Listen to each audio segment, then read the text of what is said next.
Hirap maiwan si Ere. Huwag mo na ulit gawin din, ha? Huwag ka na magpaasa na kaya mo ako mahalin kung hindi mo na ako kaya panindigan.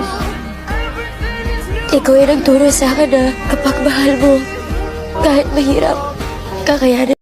Alam mo sinong pinaka-loyal? Yung aso ko, si Summer. Yan ang pinaka-loyal. Doon ko makikita yung definition ng loyalty. Na kahit ano man ang pinagdadaanan ko ngayon, kung ano mang sitwasyon ng emosyon ko ngayon, sino ako ngayon, tatanggapin ako ng buong buo nun. Yun ang loyalty. Walang judgment kung sino ka.